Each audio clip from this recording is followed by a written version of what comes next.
Before time had a name, there was only silence. Then, the universe awakened. Stars were born, worlds took shape, and life began to rise. Across the heavens, one civilization rose beyond all others. They mastered nature. They crossed the stars. They built cities that touched the heavens. But power, without understanding, has a price. Something came from the darkness. They saw it too late, and in a single moment, their civilization fell. The universe remembered, and from that memory, 7 forces were born: prosperity, time, strength, wisdom, purpose, love, unity. 7 forces, 7 truths, and to each, a guardian.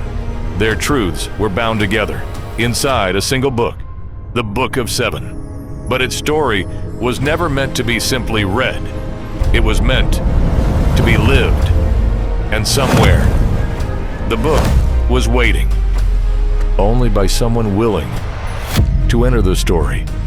And when that person finally came, the book would awaken.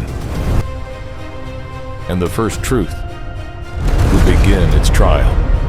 Prosperity. What will you create when you are given nothing and somewhere, far from the civilizations that once ruled the stars, the book was still waiting?